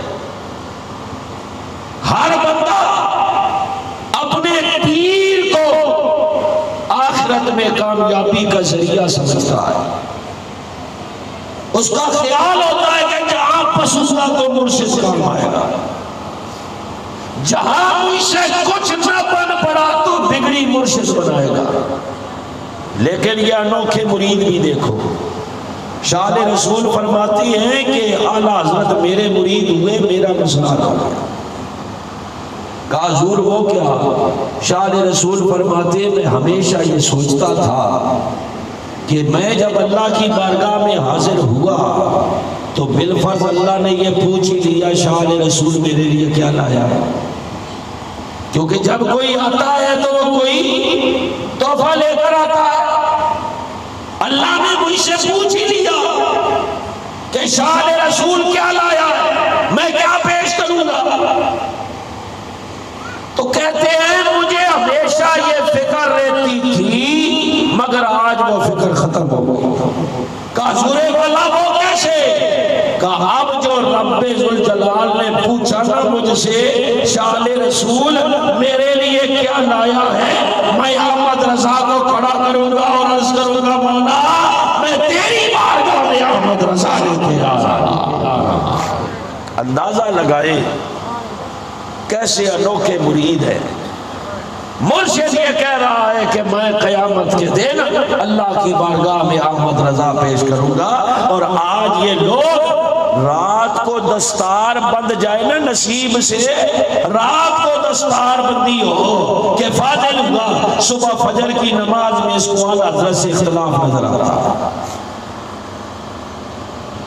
اور اعلیٰ حضرت امام اہل سنت کو پڑھنے والے جانتے ہیں یہ باتیں وہی لوگ کرتے ہیں جنہوں نے اعلیٰ حضرت کو پڑھا نہیں ہے، یا یقین مانے وہ پڑھ سکتے ہی نہیں ہے۔ جنہوں نے اعلیٰ حضرت کو پڑھا ہے انہیں پتا ہے کہ اعلیٰ حضرت عشق و محبت، ادب و الفت اور علم و معرفت کے اس بام پر بیٹھے ہوئے ہیں کہ آج کے لوگوں کو تو اس بام کا بھی تک پتہ بھی معلوم نہیں ہوا۔ اور جس علم و معرفت کا میرے اعلیٰ حضرت بحر بے کنار ہے، سمندر ہے، تجھے تو ابھی اس سمندر کا رستہ بھی معلوم نہیں ہوا، تو اعلیٰ حضرت کی بات کرتا ہے۔ اعلیٰ حضرت امام اہل سنت وہ ہستی ہے، آپ نے سنا ہی ہوگا کہ فلاں بزرگ ہے دریا کو کوزے میں بند کر دیا۔ بہت بزرگوں کے بارے میں آپ یہ جملہ سنو گے کہ دریا کو کوزے میں بند کر دیا، ایک نوکھا میرا امام ہے۔ اعلیٰ حضرت خدا کی قسم سینکڑوں دریا ایک کوزے سے نکال لیتے ہیں، تمہیں خبر ہی نہیں ہے، میں پتہ نہیں ہے تم اس شاخ کو کاٹ رہے ہو جس شاخ پہ خود بیٹھے۔ آج والدین کی طرف سے گدیاں مل گئی، زاغوں کے تصرف پہ قابوں کے نشیمن، والدین کی طرف سے گدیاں مل گئی، یہ بھی نہیں جانا کہ تمہارے والدین نے بھی امام مانا ہے تو اعلیٰ حضرت کو مانا، ان کی بھی پہچان ایمان کی ہوئی ہے تو اعلیٰ حضرت ہوئے ہیں۔ اور اعلیٰ حضرت امام اہل سنت کا علم کوئی کیا بیان کرے، خدا کی قسم زندگیاں گزر جائے اعلیٰ حضرت کے علم کو کوئی بیان نہیں کر سکتا۔ یہ تو غلام کی شان ہے، پھر آقا کے علم کا کیا عالم ہوگا۔ اعلیٰ حضرت کو سرکار نے نوازا ہے، سرکار کے نوازے ہوئے ہیں، اپنے گربان میں منہ ڈال، اپنی حالت دیکھ، پھر تو اعلیٰ حضرت کے مقابلے میں آ، اپنا منہ تو شیشے میں کسی ٹائم دیکھو۔ آج اپنے آپ کو سنی کہتے ہیں اور کہتے ہیں جی ہمیں یہ اختلاف ہے وہ اختلاف ہے۔ سنو، محمد حسین میرٹھی رحمت اللہ تعالیٰ علیہ یہ پہلے بریلی شریف میں مقیم تھے، بعد میں اعلیٰ حضرت کے حکم سے میرٹھ تشریف لے گئے کہ آپ وہاں خدمت کریں۔ فرماتے ہیں جن دنوں میں بریلی میں مقیم تھا ان دنوں کی بات ہے، اعلیٰ حضرت کی طبیعت ناساز ہوئی، سب نے عرض کی حضور والا آپ کی طبیعت بہت ناساز ہے، آپ یہ لکھنے کا کام موقوف کر دیں۔ آپ نہ مانے، آخر طبیب نے بڑی منت سماجت کی کہ حضور والا جب صحت بحال ہوگی تو لکھنے کی رفتار بڑھ جائے گی، کام کی رفتار بڑھ جائے گی، آپ مہربانی کریں۔ نہ مانے، بس اتنا قبول کر لیا کہ ٹھیک ہے جب طبیعت زیادہ خراب ہوگی تو اس ٹائم میں اپنے ہاتھ سے نہیں لکھوں گا، کوئی بندہ بیٹھ جائے میں لکھاتا رہوں گا، وہ لکھتا چلا جائے، لیکن جب میری طبیعت بحال ہوگی تو میں خود لکھوں گا۔ طبیب نے سب کو کہا کہ اسی کو غنیمت سمجھو، اتنا بھی مان لیا ہے غنیمت سمجھو۔ محمد حسین میرٹھی رحمت اللہ علیہ فرماتے ہیں ایک مکان کے اندر الماریاں لگا دی گئی، وہاں کتابیں رکھ دی گئی، اور اعلیٰ حضرت امام اہل سنت تشریف لے آئے اور میری ڈیوٹی لگی، میں نے لکھنا ہے، دروازہ بند، مکان میں کتابیں ہیں، میں ہوں یا اعلیٰ حضرت ہے، بس اب اعلیٰ حضرت لکھواتے، اب سنو غور کرو، فرماتے ہیں کوئی فتویٰ لکھانا ہوگا اوپر سے سارا لکھا دیتے، اور جب حوالہ لکھنے کا ٹائم آتا تو فرماتے میری جی صاحب اٹھئے، فلاں الماری ہے، فلاں کتاب ہے، اس کتاب کی جلد نمبر فلاں ہے، اسے نکالے، اتنے صفحے اس کے پلٹ کرے، اتنے صفحے ان کے پلٹیے، اور فلاں صفحہ نمبر ہے، اور اس صفحہ نمبر پر اوپر سے لائنیں گن کے آئے، اتنی لائنوں کے بعد یہ شروع ہو رہا ہے، وہاں سے دے کر لکھ لیا کیجیے۔ سوچے محمد حسین میرٹھی فرماتے ہیں میں حیران کہ یہ لائنیں کس وقت گنی ہیں، یہ صفحہ نمبر کس وقت گنی ہے۔ فرماتے ہیں محمد حسین میرٹھی خدا کی قسم اعلیٰ حضرت کا حافظہ اور اعلیٰ حضرت کی ذہانت ہماری عقلوں سے ماورا ہے۔ آج یہ صفحہ پڑھ رہے ہوتے ہیں، پچھلے صفحے کا پتہ نہیں ہوتا کیا لکھا ہوا ہے، اور انہیں اعلیٰ حضرت سے اختلاف نظر آنے لگ گیا۔ سنیو میری بات یاد رکھنا، جس دن تمہیں اعلیٰ حضرت سے اختلاف نظر آنے لگ جائے، خیال کر لینا کہ اس دن تمہارے کا دروازہ کھل جائے گا۔ ہمارا مرکز ہے، اگر ہمارا مرکز ہے تو اعلیٰ حضرت کی ذات ہے۔ آج اتحاد کی بڑی باتیں کرتے ہیں، میں نے کئی مولانا حضرات کی تقریریں سنی ہے، ہمیں اتحاد کرنا ہے، اتحاد کا بڑا درد ہے، اگر اتحاد کا درد ہے تو سنو، اہل سنت میں صرف ایک ہستی ہے جس کے دروازے پر اتحاد ہو سکتا ہے، اور وہ دروازہ اعلیٰ حضرت امام اہل سنت کا دروازہ ہے۔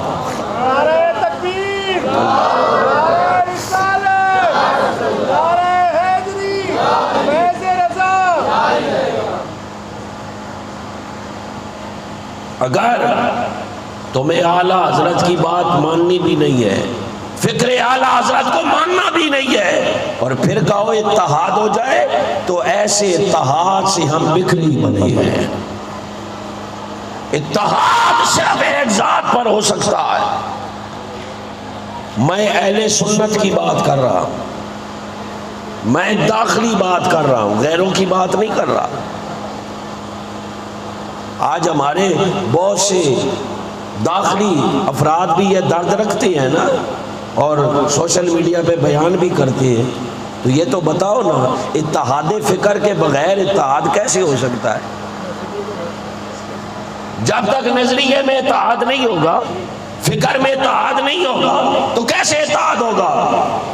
دل پہ ہاتھ رکھ کر بتاؤ وہ کون شخصیت ہے جس سے ہم کو عقائد بھی سارے مل جائیں گے، مسائل بھی مل جائیں گے، ساری فکر بھی مل جائے گی؟ وہ ایک ہی ذات ہے، وہ اعلیٰ حضرت امام اہل سنت کی ذات ہے۔ اگر اتحاد کا شوق ہے تو یہ رونا رونے سے کوئی فائدہ نہیں ہوگا کہ اتحاد کر لو، اتحاد کر لو۔ سب کو یہ سمجھاؤ کہ اعلیٰ حضرت پر جمع ہو جاؤ، ہر ایک جمع ہونے کو تیار ہو جائے گا، کیونکہ سب ان سے جلنے والوں کے گل ہو گئے چراغ، احمد رضا کی شمع فیروزاں ہے آج بھی۔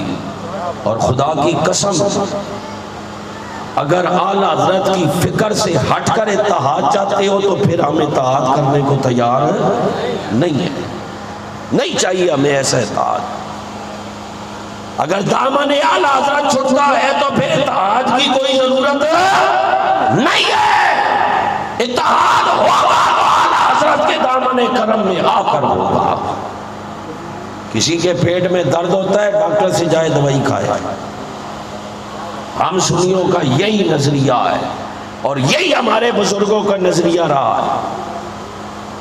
اور اعلیٰ حضرت امام اہل سنت سے تم آ کر مقابلے کرنے کی کوشش کر رہے ہو۔ سنو، یہی محمد حسین میرٹھی رحمت اللہ علیہ جب چلے گئے میرٹھ میں فرماتے ہیں مجھے جب حکم ہوا کہ میرٹھ جا کر خدمت کرنی ہے میں چلا گیا، اور جب میں وہاں سے پھر ایک دفعہ ملنے بریلی شریف آیا تو جو مجھے معلوم ہوا کہ اعلیٰ حضرت کی طبیعت اب بھی بڑی ناساز ہے، اور اب تو یہ عالم ہے کہ گھر پہ نہیں ہے، شہر سے باہر ایک جگہ پر رکھا ہوا ہے تاکہ عوام پریشان نہ کریں، آپ کو آرام کی ضرورت ہے۔ محمد حسین میرٹھی کہتے ہیں کیونکہ میں تو اعلیٰ حضرت کا خدمت گزار رہا تھا تو اور کسی ایسے عام بتایا نہیں جا رہا تھا، مجھے بتا دیا گیا کہ اعلیٰ حضرت فلاں جگہ پر مکان میں ہے، آپ چلے جائیے، اگر اجازت ملتی ہے تو آپ ملاقات کر لیں۔ فرماتے میں چلا گیا، دروازہ بجایا، ایک شخص باہر آیا، اس نے پوچھا، میں نے تعارف کرایا، اس نے کہا ٹھہریے میں اجازت لیتا ہوں۔ اندر گئے، اجازت ملی، مجھے اندر لے گئے۔ کہتے جب میں اندر گیا بڑا مکان ہے اور ایک پلنگ ہے، ابھی اعلیٰ حضرت امام علیہ سنت مغرب کی نماز ادا کر کے پلنگ پہ تشریف فرما ہوئے ہیں، اس کے سامنے 4 کرسیاں پڑی ہوئی ہیں، کچھ کرسیاں اور بھی پڑی ہوئی ہیں۔ کہا وہ ایک طرف والی کرسی پہ میں بیٹھ گیا۔ فرماتے تھوڑی دیر میں پھر دستک ہوئی، 4 شخصیات اب دروازے سے داخل ہوئی، 4 ہستیاں آئی۔ کون؟ ایک مفتی اعظم ہند شہزادہ ہے اعلیٰ حضرت مصطفیٰ رضا خان صاحب۔ فرماتے دوسرے حجت الاسلام صدر الشریعت بدر الطریقت مفتی امجد علی آدمی رحمت اللہ تعالی علیہ، اور تیسرے شیر پیشائے اہل سنت حشمت علی خان صاحب رحمت اللہ تعالی علیہ یہ تشریف لائے۔ اور محمد حسین میرٹھی اپنے بیان میں فرماتے ہیں کہ چوتھی جو شخصیت تھی میں ان کو جانتا نہیں ہوں، اب وہ چاروں آ کر وہ پلنگ کے سامنے جو کرسیاں ہیں وہاں پر بیٹھ جاتے ہیں، اور اعلیٰ حضرت امام اہل سنت ایک خطوں کا بنڈل اٹھا کر صدر الشریعہ صاحب بار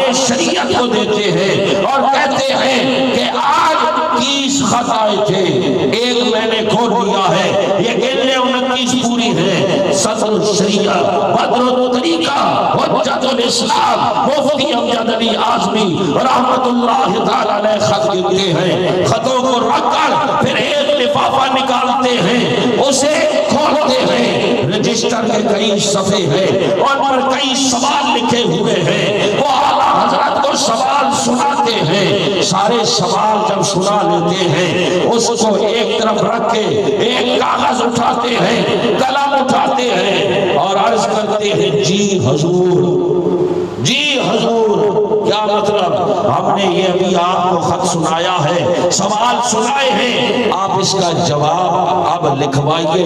اعلیٰ حضرت جو مناسب فکرہ ہوتا ہے ان کے جواب میں بتا دیتے ہیں، وہ فکرہ لکھنے لگ جاتے ہیں، وہ جملہ لکھتے ہیں، جب جملہ پورا ہوتا ہے تو پھر کہتے ہیں جی حضور کیا مطلب ہوا کہ آگے لکھائیے۔ اب ظاہر ہے بولنے اور لکھنے میں فرق ہوتا ہے، لکھنے میں جتنا ٹائم لگتا، محمد حسین میرٹھی رحمت اللہ علیہ فرماتے ہیں وہ جو دوسرے علامہ صاحب بیٹھے تھے انہوں نے کیا کیا، ایک خط اٹھایا، لفافہ کھولا، اس کے اندر بھی رجسٹر کے کئی صفحے، کئی سوال انہوں نے سنانا شروع کر دیا۔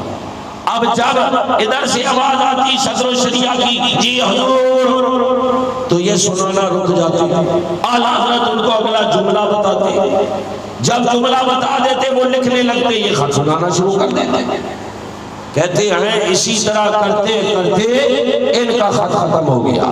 جب ختم ہوا اب کئی سوال ہیں، رجسٹر کے کئی صفحے، انہوں نے کاغذ اٹھایا، قلم اٹھایا، جی حضور، یعنی کیا مطلب ہوا کہ ہمیں بھی جواب لکھا ہے، ہم نے بھی سوال سنا دیے۔ اب ان کے سوالوں کے مطابق جو جملہ ہوتا ہے حضرت ان کو بتا دیتے، ان کا پورا ہوتا وہ کہتے جی حضور، اگلا جملہ بتا دیتے، ان کے سوالوں کے مطابق ان کو جملہ بتا دیتے، جب پورا ہوتا یہ کہتے جی حضور، ان کو ان کا لکھا دیتے، ان کو ان کا لکھا دیتے۔ اب یہ دو جی حضور چل رہی ہیں، 2 افراد لکھ رہے ہیں، 2 جی حضور میں جو ٹائم بچ رہا ہے تیسرے صاحب نے اٹھایا لفافہ کھولا رجسٹر کے کئی صفحے سنانا شروع کر دیا.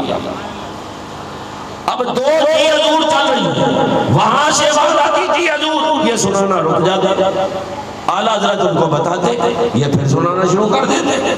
پھر ادھر سے جی حضور, یہ رک جاتا. اعلیٰ حضرت انہیں بتاتے, یہ پھر سنانا شروع کر دیتے. کہتے ہیں محمد حسین میرٹھی رحمۃ اللہ علیہ کہ تھوڑی دیر میں ان کا خط بھی پورا ہو گیا. انہوں نے رکھا, کاغذ اٹھایا, قلم اٹھایا, جی حضور. یعنی کیا مطلب ہے, ہمیں بھی لکھائیں, ہم نے بھی خط سنا دیا. اب یہ 3 جی حضور چل رہی ہے, ادھر سے بات ہے ان کو لکھا دیا, ادھر سے بات ہے ان کو لکھا دیا, ادھر سے بات ہے ان کو لکھا دیا. تھوڑی دیر ذرا تصور میں اس ماحول کو سوچیں, پھر آپ کو سمجھ آئے گی. اب 3 جی حضور چل رہی ہے. اب 3 جی حضور میں جو وقت بچ رہا ہے, چوتھے علامہ صاحب نے خط اٹھایا, سنانا شروع کر دیا. تھوڑی دیر میں ان کا خط بھی پورا ہو گیا. انہوں نے بھی رکھا, کاغذ اٹھایا, قلم اٹھایا, جی حضور. اندازہ کر لیں اعلیٰ حضرت کے علم کا. ان کو پتہ ہے پہلے خط میں کیا کیا سوال تھے, کیا کیا جواب ہے, کیا کیا لکھا چکا, کیا کیا لکھانا ہے. دوسرے خط میں کیا کیا سوال تھے, کیا کیا جواب ہے, کتنا لکھا چکا, کیا لکھانا ہے. تیسرے خط میں کیا کیا سوالات تھے, کیا کیا لکھا چکا, کیا کیا لکھانا ہے. چوتھے خط میں کیا کیا سوال تھے, کیا کیا لکھا چکا, کیا کیا لکھانا ہے. محمد حسین میرٹھی کہتے ہیں بھئی میں محاورہ نہیں کہہ رہا, حقیقتاً کہہ رہا ہوں. یہ دیکھ کر حقیقتاً میرے بدن سے پسینہ نکلنے لگ گیا کہ یہ انسان ہے یا جن ہے, یہ کیسے کام ہو رہا. فرماتے ہیں 4 جی حضور چل رہی ہے. فرماتے ہیں غصہ تو مجھے تب آیا کہ 4 جی حضور کے درمیان ایک بندہ بیٹھا تھا, اس نے زبانی سوال پوچھنا شروع کر دیا. مجھے بڑا غصہ آیا کہ اللہ کے بندے, ایک تو سنا ہے طبیعت خراب ہے, دیکھیں نا اپنا بھی حساب لگائیں. اگر یہاں سے آ کے کوئی کان میں بات کرے اور اسی ٹائم ادھر آ جائے تو کیا کہتے ہیں, اچھا بجا میرے کوئی 4 کان تھوڑی ہے, اس کی سن رہا ہوں, تیری کیسے سنوں. 4 افراد یہ زبانی. محمد حسین میرٹھی کہتے ہیں اس عالم میں نے اعلیٰ حضرت کے چہرے کی طرف نظر اٹھائی, کہتے ہیں خدا کی قسم میرے امام کے چہرے پر ایک شکن بھی نہیں تھی. اطمینان سے ان کو بھی لکھا رہے ہیں, ان کو بھی جواب دے رہے ہیں. محمد حسین میرٹھی رحمۃ اللہ علیہ کہتے ہیں میں اٹھا, سوچتے ہوں گے کہ سن کے آیا تھا کہ آرام کر رہے ہیں. کیا سن کے آیا تھا, آرام کر رہے ہیں. سن کے تو آیا تھا, آرام کر رہے ہیں. آج آرام تو دیکھ لیا ہے, اب کبھی دیکھیں گے کہ جن کا آرام ایسا ہے ان کا کام کیسا ہوگا.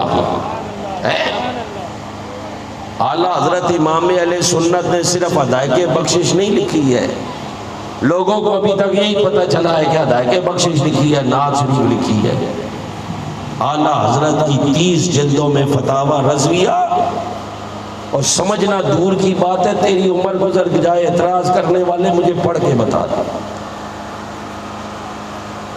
اعلیٰ حضرت امام اہل سنت کے دامن سے یہ خدا کی قسم میں آپ کے ساتھ بہت بڑی بھلائی کر رہا ہوں, یہ اعلیٰ حضرت کا دامن نہیں چھوڑنا. چاہے کوئی کتنے دلائل لے آئے نا, ہماری سمجھ میں اعلیٰ حضرت کی دلیل آتی.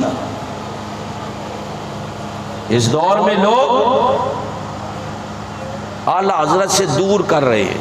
دور کیوں کر رہے ہیں, بس یہ بات کروں پھر بات ختم کروں. دور کیوں کر رہے ہیں, کیونکہ اعلیٰ حضرت کے ہوتے ہوئے نہ رافضیت کی ہڈیاں پکتی ہے, نہ خارجیت کی ہڈیاں پکتی ہے. جہاں اعلیٰ حضرت کا نام ہونا, نہ رافضیت کی ہڈیاں پکے گی, نہ خارجیت کی ہڈیاں پکے گی, کیونکہ اعلیٰ حضرت علم و عرفان کی, رحمت کی, وہ دلائل کی بارش ہے کہ ان کی ہڈیاں کے نیچے آگ جل ہی نہیں سکتی. تو پھر یہ کیا کرتے ہیں, یہ اعلیٰ حضرت سے دور کرنے کی کوشش کرتے ہیں کیونکہ ان کے پاس اعلیٰ حضرت کا کوئی جواب نہیں ہے۔ سنو مثال دیتا ہوں، آج کل ہمارے پاکستان میں سنی بن کے رافضیت بڑی پھیلائی جا رہی ہے نا، اور کہتے کیا ہیں، ہم اہل بیت کی شان زیادہ بیان کرتے ہیں اس لیے یہ ہم کو رافضی کہتے ہیں۔ ایمانداری سے بتاؤ اس لیے رافضی کہتے ہیں؟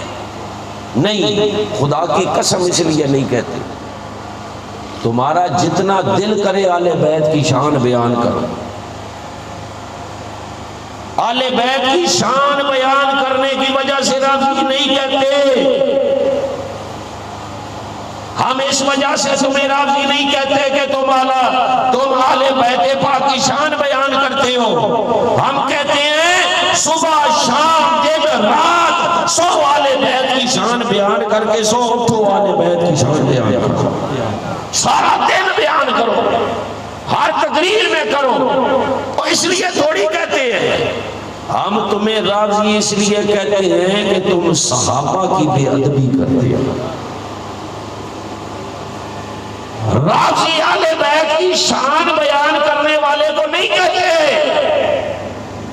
ہم تمہیں رافضی اس لیے کہتے ہیں کہ تم حضرت امیر معاویہ پر طعن کرتے ہو، تم حضرت امیر معاویہ صحابی رسول کاتب وحی کو برا بلا کہتے ہو، حضرت ابو سفیان پر طعن کرتے ہو۔ ہمارے لیے اتنا کافی ہے کہ یہ نبی پاک کے صحابہ ہیں، ہمارے لیے اتنا کافی ہے کہ اس بھری دنیا میں سے یہ صحابہ وہ ہیں جن کو اللہ نے پیارے مصطفیٰ کی صحبت کے لیے چنا ہوا ہے، اور جن کے لیے سرکار دعائیں کرے تو ان کو برا کہتا ہے، پھر اپنے آپ کو عاشق کہتا ہے، تو فے تیرے عشق پالا۔ سرکار نے دعائیں کی، تو برا کہتا ہے، پھر عاشق بنتا ہے۔ اور عاشق جو ہوتا ہے وہ کہتا ہے میرے نبی کی آل بیت ہے، میں ان پر بھی قربان، یہ میرے نبی کے صحابہ ہیں، میں ان پر بھی قربان۔ میں ایک بات، میرے پاس وقت نہیں ہے، دیکھو بڑی آج طویل بات ہو گئی، میں صرف ایک بات سمجھانے کے لیے کہتا ہوں چونکہ یہ ماحول چل رہا ہے، ہم نے کوشش کرنی ہے کہ یہ مصطفیٰ کریم کے غلام کسی کے جال میں پھنس نہ جائے۔ ایک بات بس مثال دے کے آگے جاتا ہوں، مجھے ایک بات بتاؤ، خدا نہ خواستہ آپ کی ماں اور آپ کی والد کا آپس میں جھگڑا ہو جائے، ماں اور باپ کا آپس میں جھگڑا ہو گیا، چلو بالفرض آپ کو پتہ ہے کہ باپ حق پر ہے، کیا باپ اچھی بولو، باپ حق پر ہے، غلطی ماں کی ہے، پھر میں گھر بھی جانا نا، اے نہ ہوئے کہ ساریاں ماما آگے کھلوتی ہوں من کا نہ جب غلطی ساڑی ہے، اور چلو یوں کر لو کہ پتہ ہو کہ ماں حق پر ہے، غلطی باپ کی ہے، بھائی ٹھیک ہے،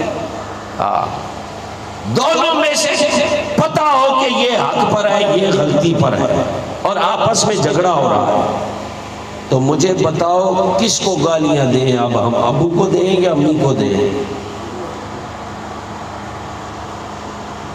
پتہ بھی ہے کہ اس کی غلطی ہے اور یہ ٹھیک ہے، تو چلو جس کی غلطی صحیح اس کو گالی دے سکتے ہیں، اس کو برا کہہ سکتے ہیں۔ اب وہ میاں بیوی ہے، آپس میں وہ اختلاف کر رہے ہیں، تو اولاد ہے، تجھے حق نہیں ہے کہ گالیاں دے کے ٹھیک سمجھ کے اچھا کہے اور دوسرے کو غلط سمجھ کے گالیاں دے، تجھے یہ اختیار نہیں ہے، کیوں؟ تیرے لیے وہ بھی کعبے کی طرح ہے، وہ بھی کعبے کی طرح ہے، تو اس کو بھی محبت سے دیکھے تو تجھے حج کا ثواب ہے، اس کو بھی دیکھے تجھے حج کا ثواب ہے، تجھے اختیار نہیں ہے، تو میں پوچھتا ہوں تو اپنے ماں باپ کے فیصلے نہیں کر سکتا، تو صحابہ کے فیصلے کرنے کہاں چلا ہے؟ تجھے یہ اجازت نہیں ہے، اور جن کے قدموں پر یہ ماں باپ بھی قربان ہو جائیں تو ان کے فیصلے کرتا ہے۔ یاد رکھو اہل سنت کا عقیدہ ہے کہ بڑوں کی باتیں بڑے جانے، بڑوں کی باتیں بڑے جانے۔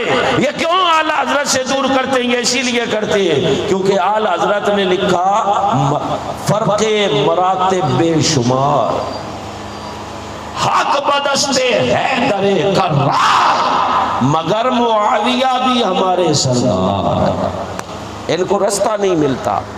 کیونکہ اعلی حضرت نے لکھا کہ سارے صحابہ ثقہ ہیں، تقی ہیں، نقی ہیں، عادل ہیں، سارے صحابہ عادل ہیں، سچے ہیں، متقی ہیں، پرہیزگار ہیں، تو ان کی ہڈیاں نہیں پکتی۔ اعلی حضرت فرماتے ہیں رضی اللہ عنہ ورضوا عنہ، اللہ نے فرما دیا اللہ سارے صحابہ سے راضی ہو گیا، سارے صحابہ اللہ سے راضی ہو گئے، ان کو رستہ نہیں ملتا۔ اعلی حضرت فرماتے ہو حضرت امیر معاویہ کو برا کہنے والے اور تیرا بیڑا غرق ہو جائے۔ جب اللہ نے فرمایا اللہ سارے صحابہ سے راضی ہو گیا تو تیرے کان میں کس نے بتایا کہ حضرت امیر معاویہ سے راضی نہیں ہوا؟ یہ تاریخ لے کر آتے ہیں، کیا لے کر آتے ہیں سنیو؟ تاریخ، فلانی تاریخ میں یہ، فلانی تاریخ میں یہ، اور دل پہ ہاتھ رکھو، ایمان تاریخ سے بنے گا؟ عقیدہ تاریخ سے بنائیں گے؟ وہ جس نے لکھا ہے وہ جانے، اس کا خدا جانے، قیامت کے دن وہ جواب دے۔ کیوں بغیر تحقیق کے ایسی بات کی جو اصول عقائد کے خلاف تھی؟ عقیدہ اور ایمان تاریخ سے نہیں بنتا، ہمیں تاریخ پر ایمان لانے کا حکم نہیں ہے، ہمیں قرآن پر ایمان لانا ہے، نبی کے فرمان پر ایمان لانا ہے۔ عقیدہ قرآن و حدیث سے بنتا ہے، تو اٹھا اپنی تاریخ اس کی کمر پہ رکھو اور کہو نکل یہاں سے، لے جا اپنی تاریخ، ہم قرآن مانے یا تاریخ مانے؟ تیری تاریخ کی کیا حیثیت ہے جب رب نے قرآن میں فرما دیا وَكُلًّا وَعَدَ اللَّهُ الْحُسْنَى، اللہ نے سارے صحابہ سے جنتی ہونے کا وعدہ فرما لیا۔ وہ اللہ کہے سارے صحابہ جنتی، تو اپنی یہ تاریخ اٹھا کے آ گیا ہے، اٹھے در سے۔ اور سنو کیوں اعلی حضرت سے یہ آپ کو دور کرتے ہیں؟ کیونکہ اعلی حضرت نے لکھا کہ صحابہ کے جو آپس میں اختلافات ہوئے ہیں ان کی مثال ایسی ہے جیسے امام شافعی اور امام اعظم ابو حنیفہ کا اختلاف ہے۔ یہ اعلی حضرت نے لکھا ہے، ان کی ہڈیاں نہیں پکتی، یہ رافضیت نہیں پھیلا سکتے۔ خدا کی قسم اعلی حضرت وہ ہے، خود ہی فرمایا نا وہ رضا کے نیزے کی مار ہے کہ عدو کے سینے میں غار ہے، کسے چارہ جوئی کا وار ہے کہ یہ وار وار سے پار ہے۔ یہاں لوگ میں دیکھتا ہوں کوئی اعلی حضرت کی تلوار بنا ہوا ہے، کوئی اعلی حضرت کا چاقو بنا ہوا ہے، کوئی اعلی حضرت کا نیزہ بنا ہوا ہے، کوئی پتہ نہیں کیا بنا ہوا ہے، اور تو چاقو نہ بن، تلوار نیزے بالے نہ بن، غلام اعلی حضرت بن۔ خدا تجھے توفیق دے۔ اعلی حضرت لکھتے ہیں صحابہ کے بارے میں کہ ان کے رتبے ہماری عقلوں سے برآں ہیں، یا ان کے رتبے ہماری عقلوں سے برآں ہے۔ تیری یہ کسی پٹی عقل صحابہ کے مرتبے کو نہیں پہنچ سکتی، تو یہ چوچا چھوڑ، ان کے رتبے ہماری عقل سے برآں ہے۔ فرماتے پھر ہم کون ہوتے ہیں ان کے مشاجرات میں دخل دینے والے؟ عقیدہ یہی ہے کہ بڑوں کی باتیں بڑے جانے۔ کوئی آپ کے سامنے کہے فلاں صحابی فلاں صحابی، اس کو کہا چپ ہو جا، تیری مانوں یا صحابی کی مانوں؟ جب آج کا کوئی مولانا یہ بات کرے منبر پہ بیٹھا ہو اور وہ حضرت امیر معاویہ کو کچھ کہے تو یہ مقابلہ حضرت علی اور امیر معاویہ کا نہیں ہے، یہ مقابلہ اس مولوی اور حضرت امیر معاویہ کا ہے۔ یہ بات خیال میں رکھو، وہ آپ کو ادھر الجھائے گا، اس کو بولو نہیں نہیں ٹھہر جا، چپ ہو جا، یہ مقابلہ تو تیرا اور حضرت امیر معاویہ کا ہو رہا ہے۔ حضرت مولا مشکل کشا نے تو صلح فرما دی، امام حسن نے سلطنت دے دی، ان کی تو ہو گئی صلح، اور تو لگا آج بھی، تو اس وقت تو ہمارے سامنے بیٹھا ہے تو یہ مقابلہ حضرت علی اور حضرت امیر معاویہ کا نہیں، ہم تو دیکھ رہے ہیں کہ تیرا اور صحابی رسول کا مقابلہ ہو رہا ہے، تو اس وقت برا کہہ رہا ہے۔ وہ تو دنیا سے پردہ فرما گئے اور بڑوں کی باتیں بڑے جانے، پر تو لگا ہوا ہے اس وقت ہمارے سامنے، تو ہم تیری مانیں یا صحابی رسول کی مانیں؟ اعلیٰ حضرت فرماتے ہیں اگر حضرت امیر معاویہ پر کوئی حرف اٹھاؤ گے تو یہ سیدھا حرف امام حسن کی پاک چادر پہ لگے گا۔ کیوں امام حسن نے پھر سلطنت دی؟ تو یہ اعلیٰ حضرت سے دور کرنے والے، میں نے ان کی جال آپ کے سامنے بتا دی ہے، اور مختصر بات یہ ہے کہ اعلیٰ حضرت کے دروازے کو چھوڑنا نہیں ہے۔ کوئی کچھ بھی کہے، کچھ بھی کہے، کچھ بھی کہے، کب تک نہیں چھوڑنا؟ عشر تک یہ دامن ہاتھ سے نہیں جانا چاہیے۔ مصطفیٰ جان رحمت پہ لاکھوں سلام، شمع بزم ہدایت پہ لاکھوں سلام۔ اعلیٰ حضرت فرماتے مجھ سے خدمت کے قدسی کہیں ہارا۔ خدمت کے قدسی کیا مطلب؟ جب سرکار میدان محشر میں تشریف لائیں گے تو ان کے دائیں بائیں جو فرشتے خدمت میں معمور ہوں گے نا، یہ منظر منکشی ہو رہی ہے۔ اعلیٰ حضرت فرماتے ہیں جب وہ تشریف لائیں گے فرشتوں کی جھرمٹ میں، تو جو فرشتے ساتھ ہوں گے نا، وہ ان کی نظر پڑے گی مجھ پر، تو وہ کہیں گے کہ یہ تو وہی احمد رضا ہے جو مصطفیٰ جان رحمت پہ لاکھوں سلام پڑھتا تھا۔ تو وہ مجھے کہیں گے ہاں رضا، ہاں رضا۔ کیا مطلب؟ جیسے کوئی کام کرنا ہو نا تو آپ کو کہا جاتا ہے ہاں، یعنی شروع ہو جا، تو مجھ سے خدمت کے قدسی کہے ہاں رضا، یعنی وہ کائنات کا دھولا جس کے لیے مصطفیٰ جان رحمت پہ لاکھوں سلام پڑھتا تھا، وہ ہستی آ گئی ہے، ہاں رضا، یعنی اب شروع ہو جا۔ اور اعلیٰ حضرت فرماتے پھر میں شروع ہو جاؤں گا مصطفیٰ جان رحمت پہ لاکھوں سلام۔ ایسا دامن پکڑو کہ محشر میں جب میرا امام پڑھے نا مصطفیٰ جان رحمت پہ لاکھوں سلام، تو پیچھے ہم غلام بھی حاضر پڑھ رہے ہو مصطفیٰ جان رحمت پہ لاکھوں سلام۔ اللہ تعالی ہمیں سمجھ کی توفیق عطا فرمائے۔ اور جو اناؤنسمنٹ ہوئی تھی کہ 60 محافل ذکر محفل میلاد ہونی ہے، میں نے ابتدا میں اس پر بات کی ہے، آپ حضرات نے، یہ کسی پر احسان نہیں ہے، یہ حضور کا ذکر ہے، یہ اپنی قبر منور کرنی ہے، یہ اپنی قبر روشن کرنی ہے، لہذا یہ 60 محافل ہوتی ہیں، آپ حضرات نے مل ملا کر ایک کی طاقت نہیں تو 3 گھر مل جاؤ، 3 کی نہیں تو 4 مل جاؤ، 4 کی نہیں تو 6 مل جاؤ، 10 مل جاؤ، لیکن یہ محافل ہونی چاہیے۔ یہ نہیں کوئی کہے سنیو تمہارا آٹا مہنگا ہو گیا تم نے نبی کا ذکر چھوڑ دیا، آئے تمہارا آٹا مہنگا ہوا، بس اتنی طاقت تھی تمہاری، اتنا ہی تھا تمہارے اندر پاور، ایک آٹا مہنگا ہونے پہ تم نبی کے ذکر سے بھاگ گئے۔ کوئی یہ نہ کہے، موقع نہ دینا سنیو ہم بھوکے رہ لیں گے مگر روح کی غذا ذکر مصطفیٰ نہیں چھوڑیں گے۔ اللہ تعالیٰ ہم سب کو توفیق عطا فرمائے۔ دعا کریں جن بھائیوں نے یہ محفل پاک سجائی ہے، اللہ ان کی عزت و آبرو جان و مال میں برکتیں وسعت عنایت رحمت عطا فرمائے، اور حضرت شاہ صاحب بھی اور دیگر افراد بھی دعاؤں سے نوازنے آئے، اللہ سب کی عزت و آبرو جان و مال میں برکت نصیب فرمائے۔ آپ لوگ اتنی محبت سے آئے، پیچھے تک بیٹھے ہیں، اللہ تعالیٰ آپ سب کا آنا قبول فرمائے، سب کی جائز مرادیں پوری فرمائے، سب کی جائز دعائیں قبول فرمائے۔